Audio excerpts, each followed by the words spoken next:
Hi, welcome to Marshashana Yoga. Today our subject is scoliosis. Scoliosis is a lateral curvature of the spine. If you look at the back from the side, the spine does normally show a little rounding in the upper back and some inward curvature of the lower back. If you look at the back, the spine appears straight, but in someone with scoliosis, the spine looks curved. It is present in about 2 to 3% of the population and can occur at any time during a person's lifetime, but is usually discovered during adolescence. Scoliosis can be congenital, meaning it was present at the time of birth. It can also be degenerative, as in the case of traumatic injury or illness, or be the result of back surgery or osteoporosis. It can sometimes be neuromuscular and the result of abnormal nerves or muscles, such as with those individuals with spina bifida or cerebral palsy. 80% of cases of scoliosis are called idiopathic, which simply means that there is no known cause for those cases. There is believed, however, to be a hereditary connection. The idiopathic cases are further classified according to the age of the patient, from infantile to adult. Sometimes the scoliosis is congenital, being the result of some abnormality in the development of the vertebrae, where the spine just doesn't develop normally. Other times, the spine may be curved due to a problem in another part of the body that is causing the curvature. So who gets scoliosis? Well, girls are more likely than boys to have this condition. Idiopathic scoliosis is usually related to adolescence and may progress during this time, but usually after the age of 16, the scoliosis does not develop further. How is it detected? Usually at a school screening or an exam at the pediatrician's office. We all know this test, where the child is asked to lean over and the spine is examined. Some signs that a child may have scoliosis include a leaning to one side, or uneven shoulders or waist, or the pelvis may be tilted. An X-ray can then be done to take a closer look at the spine. An MRI might be given to supply even more information. The body of a person who has scoliosis is compensating because of the curvature, and the body can also be taught to adapt as well. Through postural alignment and breath work, much can be accomplished. Muscles can be lengthened and strengthened, and the symmetry of the body can be enforced. The core is strengthened. Yoga can help to find balance in the body, which can then allow more reliance on the bones than muscles to help alignment, and can help in letting the body find balance even with the curvature of the spine. Most cases of scoliosis are not serious, but some children can develop spinal irregularities that will become harsher as they grow. This can become extremely problematic, especially if the curve is severe, because it can cause problems in other parts of the body, such as compression of the lungs, making breathing more difficult. There aren't usually symptoms. That's why doctors do that visual and tactile examination to detect this condition. However, there can be back pain or a tired feeling after standing or sitting for a long period of time, and the loss of integrity in the postural alignment can affect movement and possibly cause irritation in other parts of the body, including the hips and the pelvis. Most likely, though, it will be visually detected by others because the spine noticeably curves to one side, and the individual may also feel that he is out of whack. In addition, the muscles around the spine may become less flexible and weaker. What about treatment? Well, most of the adolescents with scoliosis that has no known cause are watched periodically over time, and treatment can include braces, especially where the bones are still growing and the curvature is between 25 and 40 degrees. In fact, this angle is called a Cobb angle, and that has to be more than 10 degrees in order to be considered scoliosis. This bracing helps to stop the further development of the curve. This can sometimes be a temporary fix with the curvature returning. For those people who have curvatures beyond 40 or 50 degrees, surgery may be a possibility. The goal of surgery is to correct the curve as much as possible and/or to prevent the curve from getting worse, but does not completely straighten the spine. During surgery, metal rods and hooks and screws are used to straighten the back, and then a bone graft is used to make a solid fusion at the area of the curve. The incision may be done in the back, belly, or just below the ribs. Often the surgery includes joining the vertebrae together in a process called spinal fusion. This fusion procedure is not usually done with children because it would stop the growth of the spine. If the condition is worsening quickly, a doctor may determine that surgery is the most effective option. Also, when surgery is done, a brace is worn for a while after surgery. Of course, especially with children, there is an emotional aspect as well, as they may need support.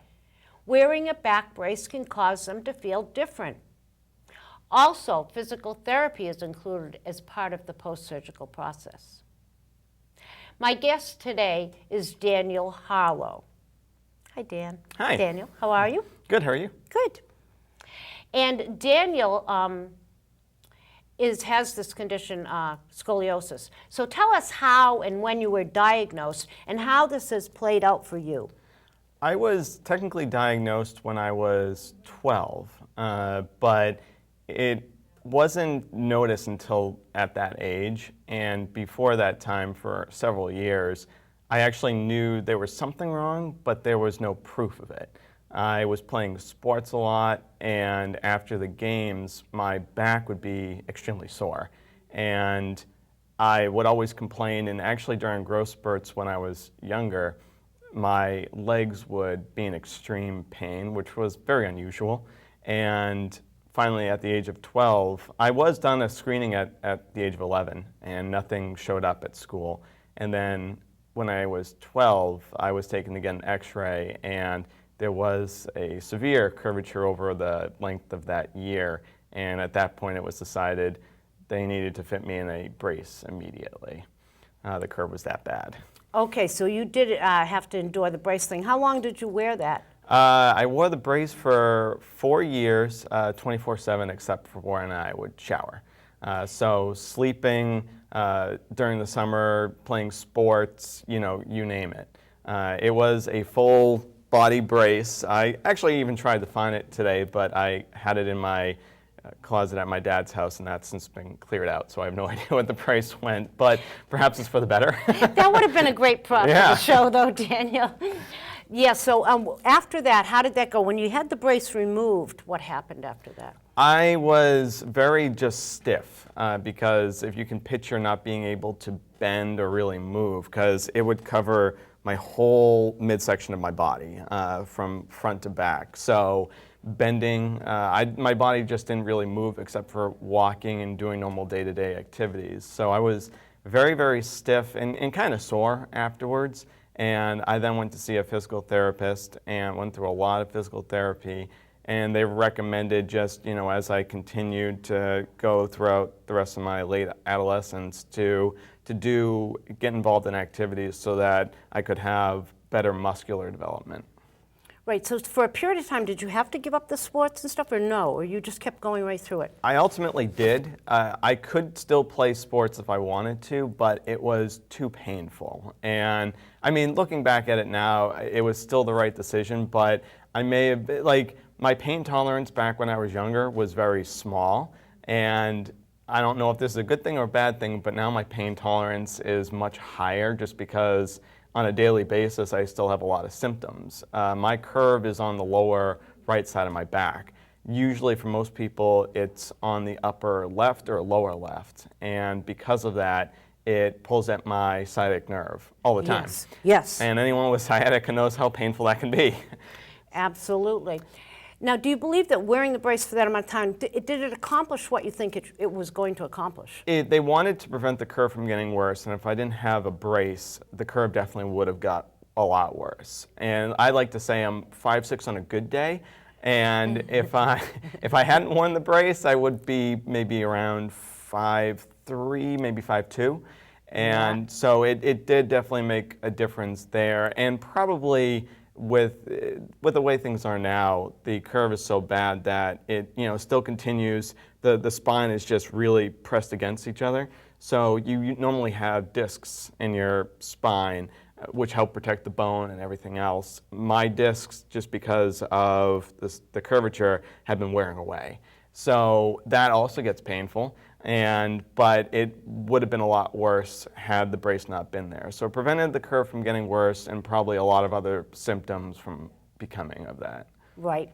Now, you've never had to have surgery. No, that was an option. Yes. But when I was younger, when I got taken out of the brace permanently, Yes. they explored that option, and because of the angle of my curve and because of where it was on the right side and the lower back, at that time they determined there was a 50-50 chance that I might not be able to use my legs correctly afterwards. Yeah. And that was just too high of a percentage for me. No. No. No, thank you. So I actually instead, decided to just better learn to live with the curve, Yes. and also learn to just make my body do the same things that everyone else's body can do, possibly just a little bit differently. Right. And that's kind of when I ventured into the world of fitness and nutrition, because I found that made a huge difference in how I felt daily, just pain-wise and balancing out my body the right way, and yoga and stretching properly. I mean, all of that makes a huge, huge difference.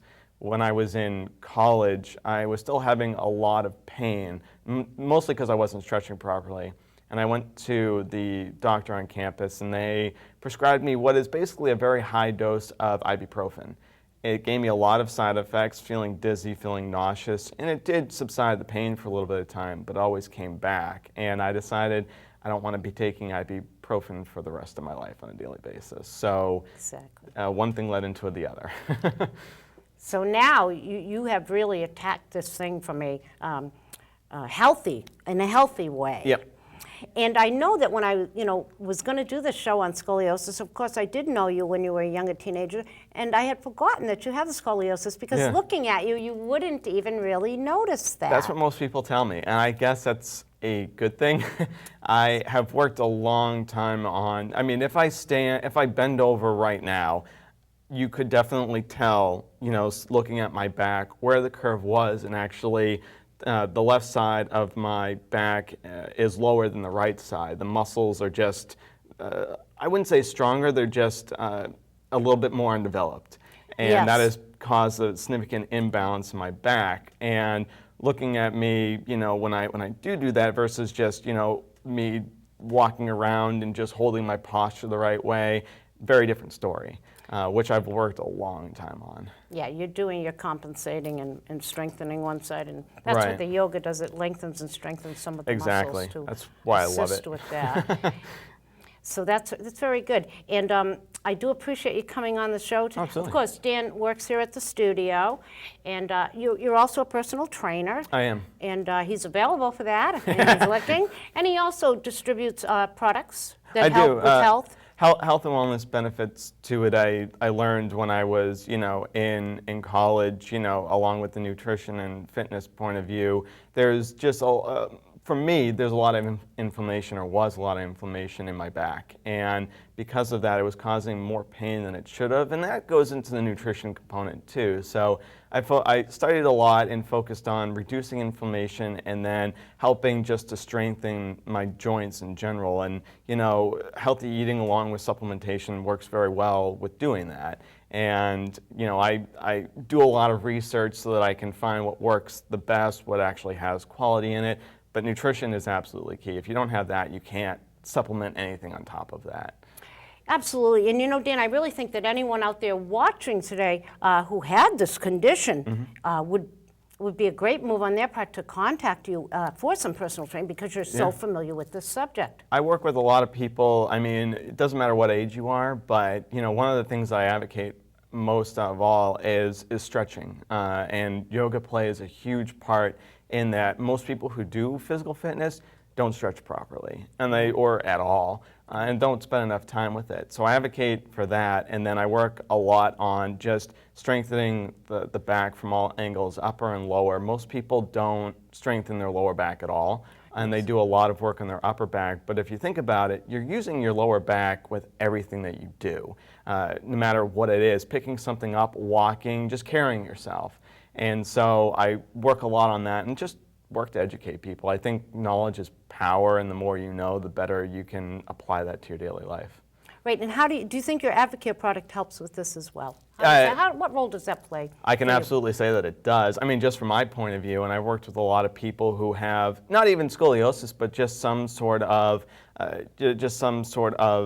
structural or deformity, and it can be anything. But I can definitely tell you that a lot of people, again, it comes back to inflammation. It comes back to what they're putting into their body, and I advocate for reducing that inflammation, kind of cleansing it out, and then on top of that, omegas and putting the right fatty acids into your body, putting the healthy fats into your body, and healthy proteins and greens. So all of that, supplement-wise and real food-wise together really makes a difference, and that's what I did. I continue to learn more every single day, even now. And I was introduced to a program 3.5 years ago which had a cleanse portion and supplementation as well.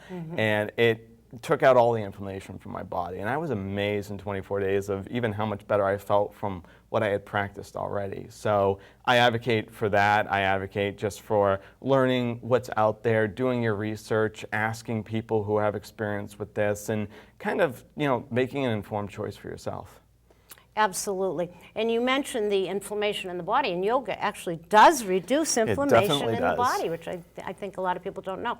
And of course, during our yoga instruction, we would have some people that we could actually, see. We were subjects that we could actually see the scoliosis and the curvature of the spine. Yeah. And it's interesting. It's fascinating, and I will say, sometimes people, they go through some type of setback in their life, which I guess you could look at as, taking pity on yourself, or, if it's really severe, trying to work with a way to live with that. And I think in some respect, I wouldn't have traveled down the health and fitness field as much as I have if it wasn't for scoliosis. And I think that would have made me carried myself a much different weight today. Maybe I would have been significantly more unhealthy than I am now. So I guess in some respects it was not necessarily a blessing to have scoliosis, but an eye-opener as to how I want to live my life and what I want to be able to do still. So I absolutely think you're right, Yeah. Dan. I think it probably did push you more down that direction. Certainly and for did. a lot of people who have had illnesses or diseases, that's often a turning point, for them to get healthy. Turn your weaknesses into your strengths, Yeah. and changes things. It does.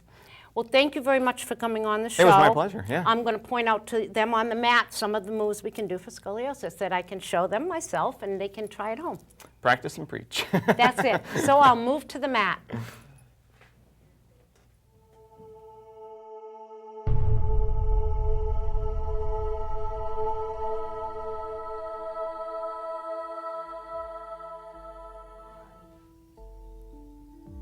So we begin today in this position, bound angle,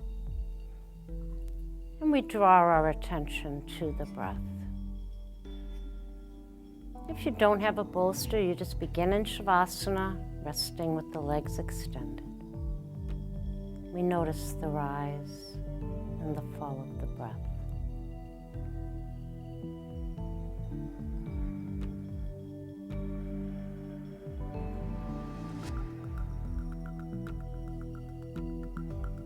As we inhale, we just invite a sense of peacefulness. And as we exhale, we just allow the body to relax and the mind to be still.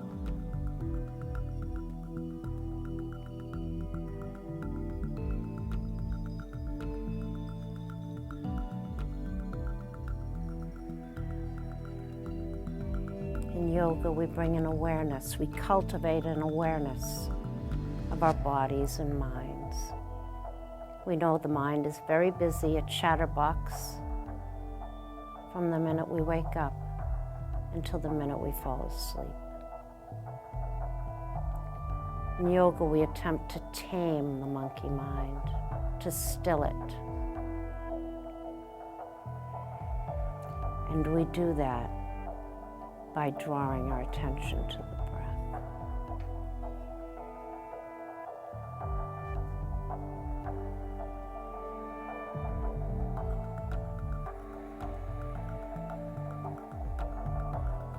So begin to just take a nice full inhalation, filling the belly and the ribs, all the way up to the chest. Nice fluid movement of the breath.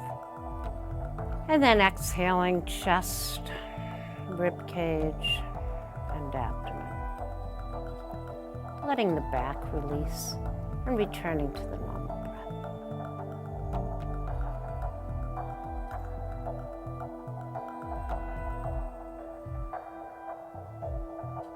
And then I'll ask you to draw your arms up in the air and just lower the shoulders down onto the bolster and spread your fingers. And then make a loose fist. And then spread them wide and make a loose fist. And then point the palms away from you and press the palms up towards the ceiling as we make the hand fully extended. And then dropping the fingers down in flexion of the hand. And then back up in extension and dropping the fingertips down in flexion. And then bringing the hands facing each other, interlace them and turn them up towards the ceiling, letting the shoulders relax down, stretching the arms. And then inhale that to your chest. Exhale in front of you. Inhale in. Exhale up. Release the hands facing each other. And then bring the hands down and release your legs from the block. Allow them to go long. And we'll begin to point the feet, stretching the top of them, and then flexing. And as you do that, make sure you stay centered on your heels and that you allow the feet to stretch. So let them come all the way back for a minute and then point them forward and then come back. Let the back of the legs be well grounded. And then take the feet apart and just windshield wiper them back and forth as we notice the movement from the feet up through the hips. And then coming back to center and just tapping the legs. Come to rest and make some circles. So we always warm the feet up, the wrists and the other way, and the back before we begin the asanas. And then we'll come back to toes facing the ceiling and just wiggling the toes and then trying to spread them. So we always try to widen the feet in yoga, so we're just spreading the toes. And then relaxing. And we're going to just come over and come up for a minute and just come off the bolster. So we're going to push the bolster to the side and come down to a flat back position.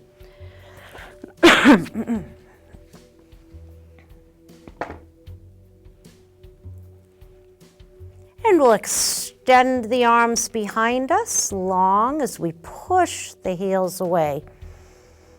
So just reaching through the fingertips and through the heels.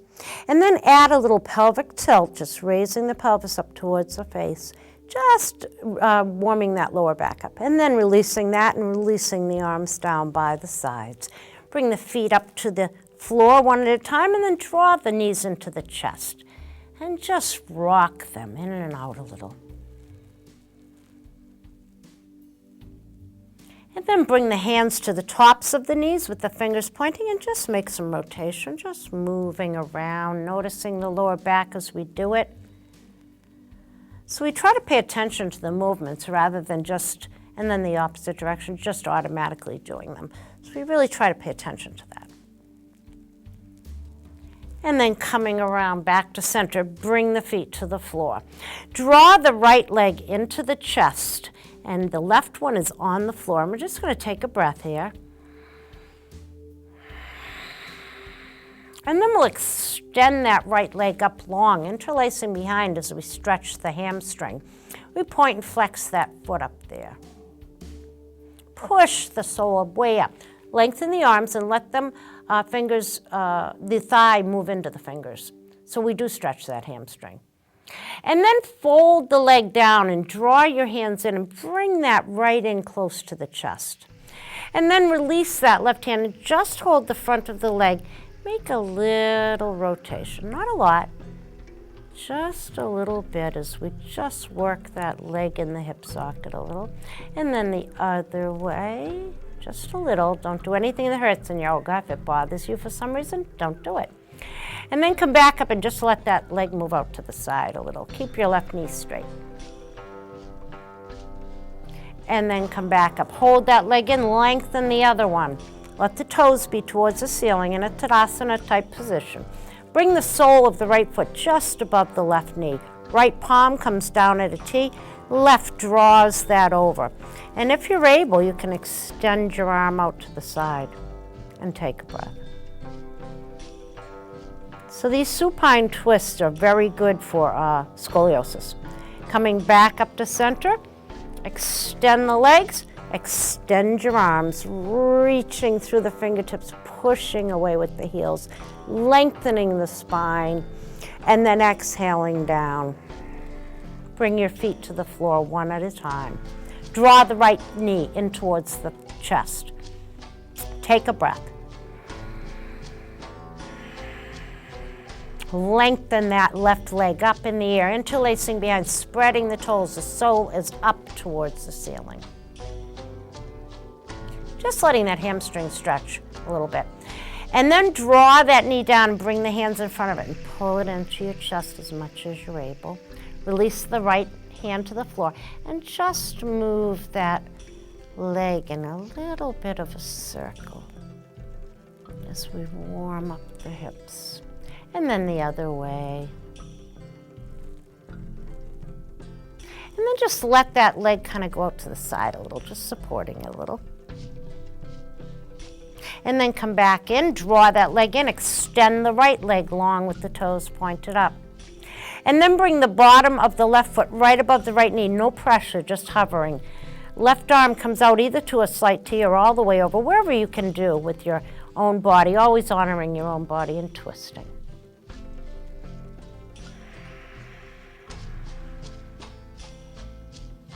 And then coming up, we extend the arms long and the legs long. One more time. And then exhaling down. And then we'll just roll over and we'll come up to a seated position. So we'll do a little bit of breath work, because when you have scoliosis, I mentioned this before, other parts of the body become compromised, including the lungs, which can limit the thoracic part of the lungs so that you're not breathing into the diaphragm. So let's begin by just bringing the hands up on the thighs, and let's just do a little Ujjayi breath where we constrict just slightly at the back of the throat as we inhale and exhale. This will be audible to you, maybe the person next to you. So let's try a couple of breaths, 2 breaths like this.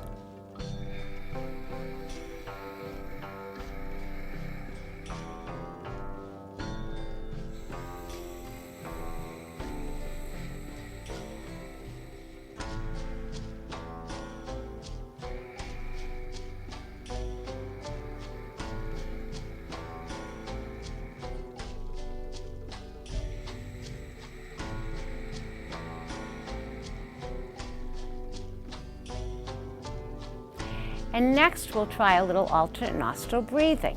We've done this a few times before on the show, so we move, this hand can be up or down on your thigh. We move these two fingers in and we keep the other two extended and the thumb. And then we bring that above the nose and we just let the chin drop just a little. We put a gentle smile on our face. We block the side with the thumb and inhale the other side. Block that side, open the thumb, exhale. Inhale, thumb side. Exhale, finger. Inhale, that side. Block, open the thumb, exhale. Inhale. Open, exhale. And bring the hands down.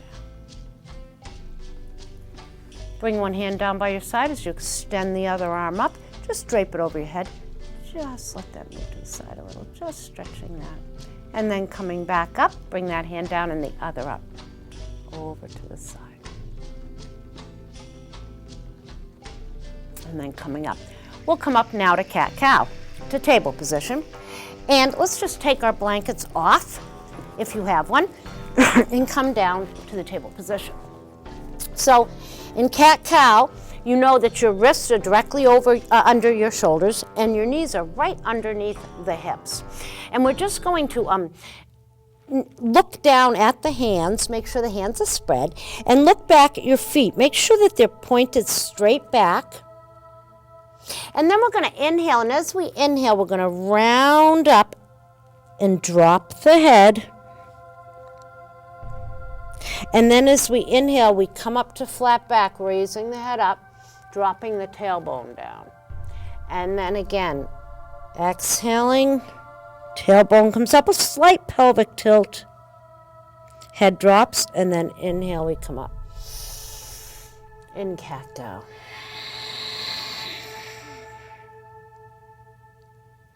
That works really well with scoliosis because it opens up those spaces between the vertebrae and it also strengthens the muscles and tendons around the spine.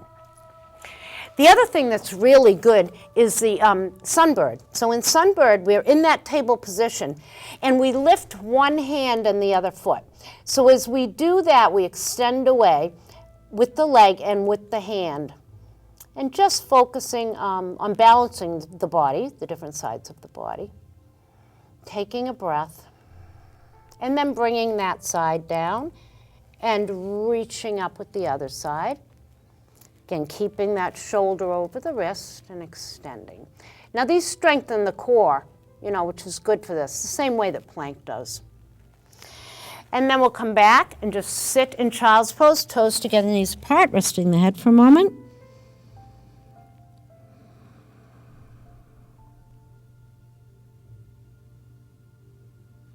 And then we come back up.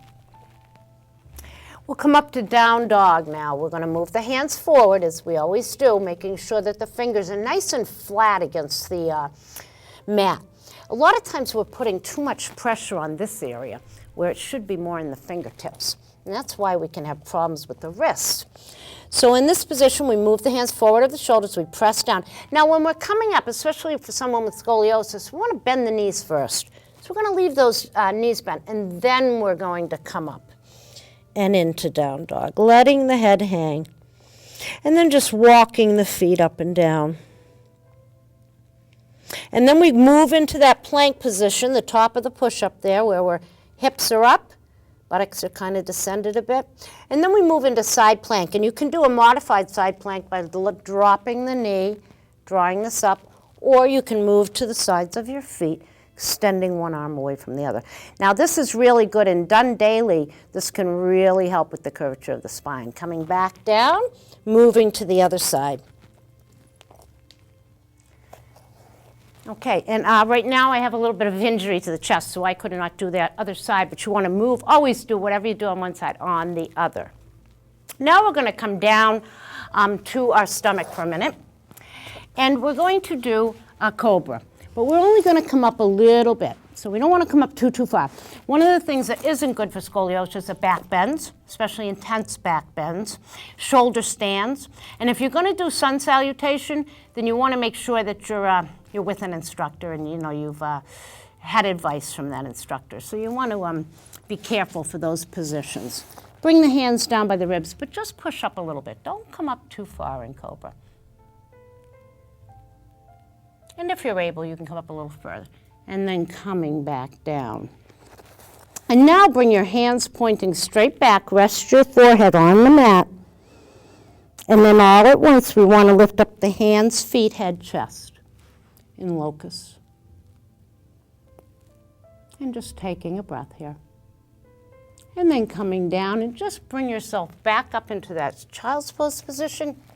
And just take a block, rest the head.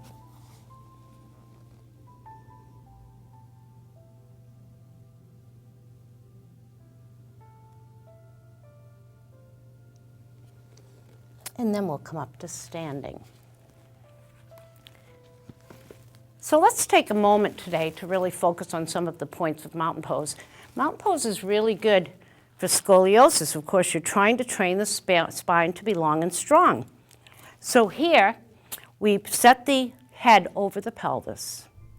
We want to bring our attention down to the feet as we root down. We lift the balls of the feet and the toes up.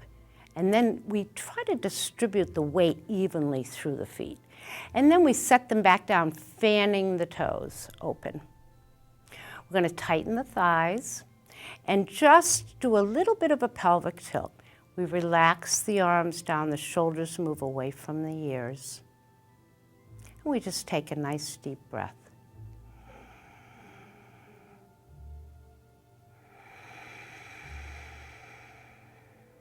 In Tadasana, mountain pose. Inhale, hands overhead. Exhale, down. Okay, so I wanted to show you a little move against the wall, because one of the things that we can accomplish by doing a position against the wall is that we can really notice the differences between the sides of the body. So if you do have a wall at home where you can come to do this extended side angle pose is very, very good. Now we step wide, just like we normally would do on the mat, and we turn that 1 foot out, 1 foot in so it's up against the wall. The back toes, move in. So as we do this, we extend the arms along the wall, and then we bend that forward knee so that comes to a 90-degree angle. And an extended side angle, Parsvakonasana, we bring that down until the shoulder. And again, I'm having a little trouble with my upper body, but the shoulder stacks over. Now, what happens here when you do it against the wall, and I've done this with a number of my students, is you notice the differences in the sides of the body, first of all. You also notice how that knee wants to move out. So when you are doing, let's move to the other side, and the back foot comes in. So this one is against the wall. You want to keep the shoulders against the wall and the knee, but what happens is the knee wants to travel out. So when you are in this position, just bringing that down, stacking the shoulders over. And when you are in that position, you want to make sure that I'll show you on the mat, if you're in that position and you're coming into that, the knee should be, if anything, over the little toe side. So you want to move it, if it's coming this way, you want to move it back. When you're up against the wall, it really does show you the difference. Another one that's good to do up against the wall is tree pose. Again, because you can, it's easier to see the sides of your body. So let's try one more wide pose. So let's step wide on the mat. When we come into those poses, we make the feet even and parallel. We lift the spine, making the spine long and extended. And then we're going to turn 1 foot out all the way and the other one in, extending the arms. And then in triangle, we're going to cut back with this hip over here as we reach forward and then bring it down. We get that nice extension of the spine that way. And then if your neck is healthy, we're looking up towards the thumb in triangle. Utthita Trikonasana. Coming back up, bring the hands to the hips, feet to the front. Move the other one that way and the back one in. Extend the arms. Reach forward, cut back with that hip, reach forward. Come down, look up. If the neck is a problem, you can look forward. So we just keep a nice even line there, opening up our chest, hips. Come back up, hands to center. Come to the center of the mat. Tap the legs. Inhale, exhale back. Inhale up, exhale back. Inhale up, exhale back. Bring your shoulders to your ears. Exhale, ha, ha. Inhale up. Exhale, ha, ha. Inhale up. Exhale, ha, ha. So now we'll come down to the mat. We'll put our blanket down, come to Shavasana. We'll do a little bit of meditation first and then Shavasana. So let's sit on our bolster for just a moment and support your knees with the blocks.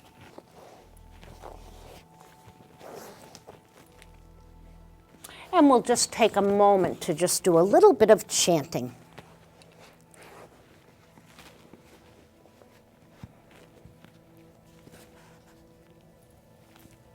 Bring the hands up on the legs. And let's bring the pinky finger and the thumb together, extending the others. In this mudra, we bring energy. It energizes the nervous system. So let's do Om Shanti, Shanti, Shanti twice. And that just means peace to everyone, peace to you and me. So we inhale to begin. Om Shanti, Shanti, Shanti.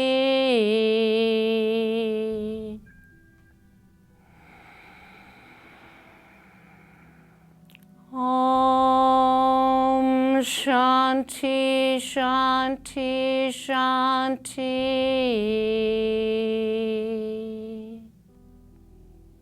Releasing the fingers. And then we'll move to Shavasana, bringing the bolster beneath our legs and a pillow under the head. And just resting your body, resting the mind.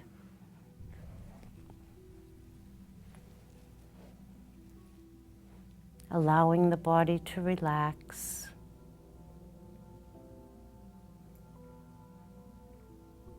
Letting the top of the body rest, the feet, the shins, the knees, the abdomen, the chest and shoulders.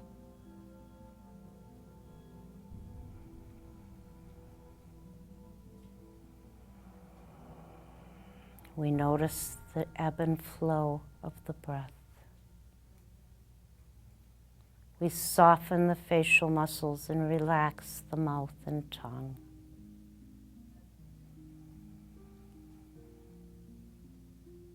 Just resting. And while you rest, I'll read to you. Yoga is a powerful, holistic, transformational tool that calms and focuses the mind and develops innate intelligence and awareness. The postures, breath awareness, and relaxation techniques develop your natural, intuitive intelligence and help your mind to focus on one thing at a time instead of jumping around like a hyper monkey.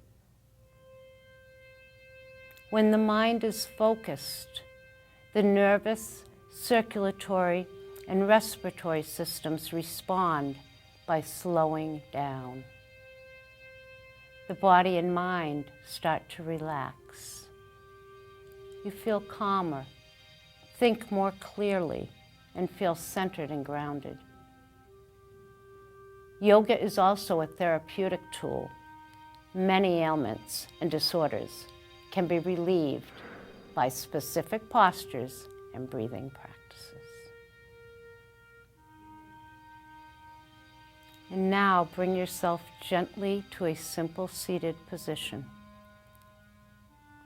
Bring the hands to prayer position, resting the thumbs at the heart center and lifting the sternum, gently lifting the spine. And then we bow the busy, thinking, intellectual mind to the more intuitive wisdom of the heart.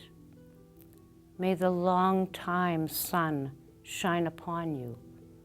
All love surround you, and the pure light within you guide your way home.